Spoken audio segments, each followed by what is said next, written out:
Bonjour Éric. Bonjour Françoise. Merci Éric de revenir sur la page des Malouins dans la course pour poursuivre cette incroyable histoire de la mer intérieure qui faisait partie des épisodes précédents, car cette mer intérieure était aussi un moyen de communication. Et oui, tout à fait. Donc ici, on est sur le bord de cette mer intérieure et elle était parcourue en fait par la population avec l'aide de bateaux, bien évidemment. Et alors là, on va parler d'un voyageur sur cette mer intérieure un peu particulier puisqu'il s'agit de l'évêque de Saint-Malo.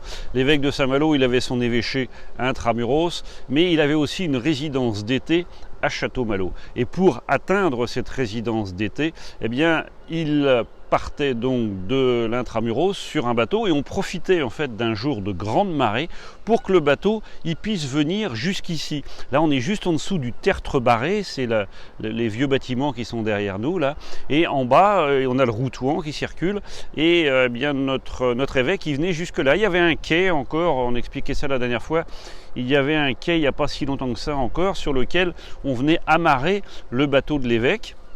Et à partir de là, eh bien, il montait dans un canot et ce canot l'emmenait jusqu'au Bas-Valéon. Alors moi, ce que je propose, c'est que on va faire le chemin, pas en canot, en voiture, hein, et on va aller voir au Bas-Valéon la suite du parcours. Eh bien, on te suit avec impatience. À tout de suite. On y va.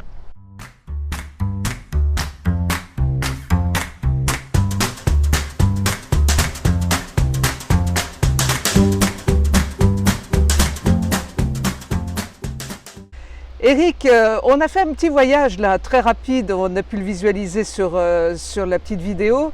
Où sommes-nous très exactement? Donc là, on est au Bas-Valéon, un endroit qui est relativement méconnu, hein, puisque toi-même, oui. Tu viens de me confier que tu n'y avais jamais mis les pieds. Donc le Bas-Valéon, et on a le Routouan qui passe juste en dessous, là. Et donc, eh bien, notre évêque, avec son canot, il venait jusqu'ici. Il y a encore quelques dizaines d'années, hein, c'est pas si vieux, eh bien, il y avait encore les anneaux sur le quai pour pouvoir accrocher les bateaux, juste avant qu'ils refassent le pont ici.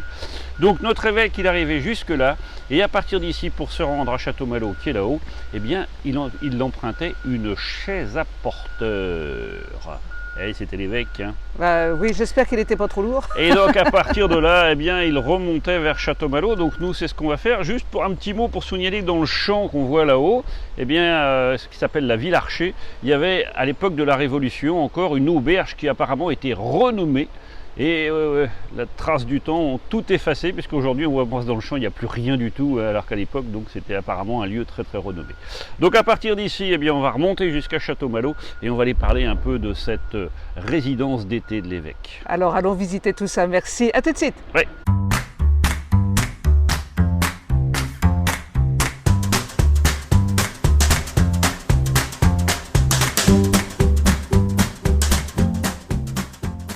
Éric, nous nous sommes garés au cœur de Château-Malo et nous avons marché un tout petit peu pour découvrir cette Vierge là au milieu d'un lotissement. Et oui, parce que toute la résidence d'été de l'évêque aujourd'hui, malheureusement, elle n'existe plus. Hein. Et pourtant, c'était un ensemble très important, puisqu'il y avait le manoir de l'évêque lui-même, il y avait une chapelle, il y avait une grange d'imeresse. La grange d'imeresse, c'est là où les paysans venaient payer la dîme, l'impôt dû au clergé, qui souvent était payé en nature, donc en céréales, en choses comme ça, donc il fallait une grange pour stocker tout ça. Il y avait une ferme, il y avait un étang, il y avait un colombier, il y avait un potager, il y avait un jardin à la française qui avait été fait par le jardinier de Richelieu. Donc c'était vraiment un très très bel ensemble. Cet ensemble, en fait, il a disparu pour une bonne partie après la Révolution. Et le peu qui restait, en fait, à savoir la ferme et la grange d'imeresse, ça a été détruit en 1968 quand on a commencé la construction du lotissement qui est ici. Donc il reste quelques vestiges, il reste une pierre sculptée avec le blason de l'évêque qu'on a vu sur une maison, et puis il y a ce chapiteau de colonne qui est juste derrière moi.